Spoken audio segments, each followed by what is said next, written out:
There's a writer who I think puts it very well. His name is John Stott, who says this. He connects it very nicely.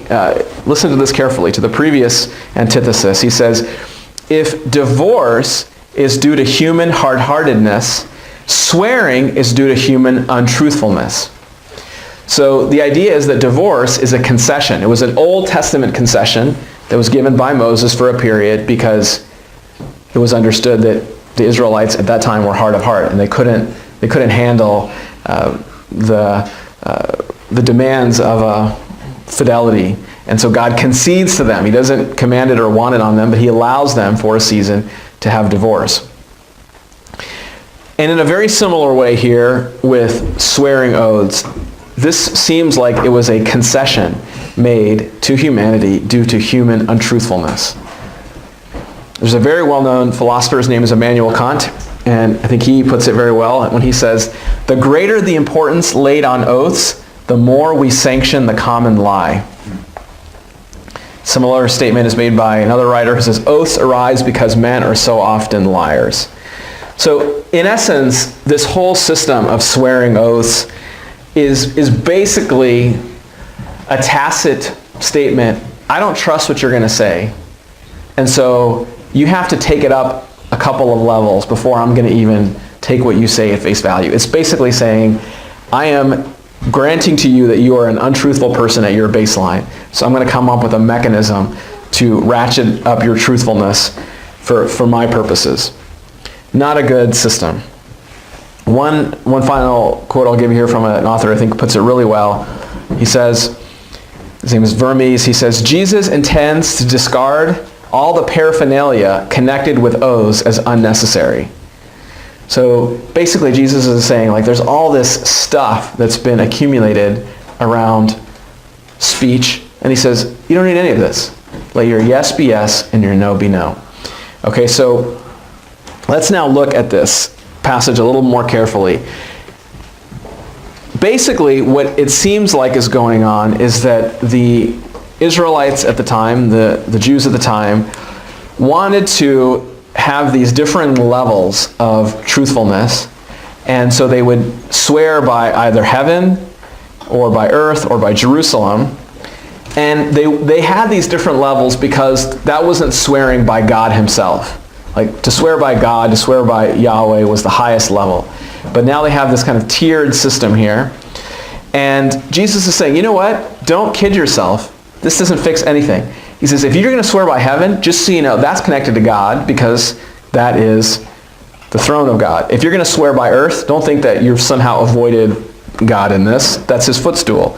If you swear by Jerusalem, that's the city of the great king. And so this whole notion of trying to avoid in a ostensibly religious manner connecting your statements to God, Jesus says it's a farce. The whole thing's a farce. And he even says in verse 36, and by the way, if you want to just even take it a lower altogether and just swear by yourself, don't even do that. Don't even be so foolish as to do that, because you have no power over even making one hair white or black. So this is the basic logic that Jesus is getting at. And today we do all the same things in our systems. The standard way that you swear an oath in the court is a president gets sworn in. They take a Bible, they place their hand on it, and they swear an oath by the Bible. It's very interesting, isn't it, that presidents do that, or that people do that in courtrooms. And of course, the standard formula is, I swear to tell the truth, the whole truth, and nothing but the truth. Right? It's very, very punchy statement there. Okay.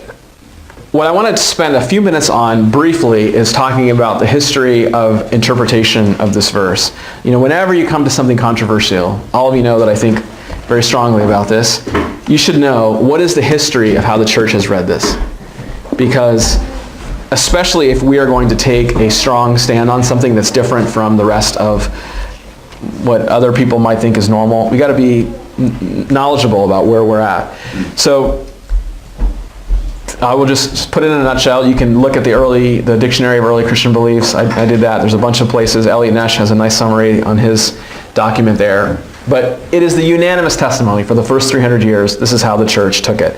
Justin Martyr, Irenaeus, Tertullian, Origen, Cyprian, all of them spoke very strongly about that. Not in the 3rd century, but Chrysostom probably spoke the most strongly about this. And he said, this is what it means. One of the things that it means to be a follower of Jesus. We don't swear oaths. That puts us at odds with the rest of the world. But nonetheless, this is what we do.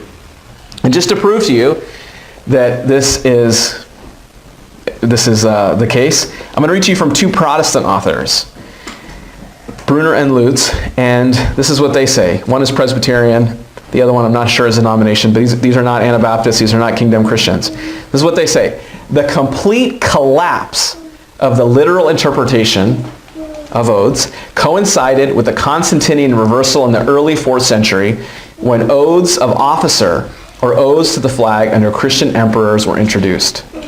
Okay, so this is what Protestants say. They say the literal interpretation collapsed when? The early 4th century, and it was prompted by oaths for officers or oaths to the flag under the period of Constantine. And Augustine himself goes along with this and tries to justify this, unfortunately. But all throughout the history of the church, all throughout, there have been groups that have very faithfully said, we are not going to do that. So the groups include the Cathari, the Albigensians, the Waldensians, the Beguines, the Wycliffites, the Hussites, the Anabaptists, the Moravians, and some of the Quakers. In fact, William Penn actually wrote a whole book on this. So admittedly a small minority, but all throughout the history of the church there has been groups that have said, we are not going to go along with this. To prepare for this, I read some of William Penn's book on this. Fascinating, the logic that he used on this. And Tolstoy as well, Leo Tolstoy, who had many sympathies with kingdom movements. He was very opposed to swearing of oaths. You will find that Augustine was the first person who introduced it, and then the whole Protestant world chased after it. So this very kind of loose interpretation. So it starts with Luther. I was going to read long quotes from Luther. I'll just summarize it instead. Luther said basically that in your private dealings, you should not use oaths, but in your public dealings, feel free. He said use them in legal courts, use them in public systems, no problem, but not in your private world. This is very consistent with what he taught about non-resistance as well. So interestingly though, I found this very fascinating, that Luther actually said that you can make vows and oaths on behalf of the government, but he said if you're a monk, you're not allowed to take any oaths or make any vows at all. He did not like the monks. And so he said all those vows and oaths are just worthless and they have no binding power whatsoever. Virtually all Protestant groups today, the Westminster Confession, all the Reformed groups, they're all fine with swearing oaths. They've gone the mainstream route. I'll just read you a couple of quotes from some popular sources today. The Scofield Reference Bible, this is maybe not as popular today, but it says, quote, the Sermon on the Mount in its primary application gives neither the privilege nor the duty of the church. Amazing. So basically the Scofield Reference Bible says the Sermon on the Mount, not for today. It is for another age. It doesn't give our duties today. It actually makes the case that the epistles give our duty, but not the Sermon on the Mount, amazingly. I'll read you a quote from a very well-known preacher. His name is John MacArthur. He's a preacher in California. He's on the radio. He's written many books. He says, make no oath at all means oaths are to be used only on important occasions and to be given only in the name of the Lord. That's from his commentary on Matthew. I kid you not. It's a word-for-word quote. Make no oath at all means oaths are to be used only on important occasions and are to be given only in the name of the Lord. Okay, so this is where the vast majority, 95, 99% of the professing Christian community is today.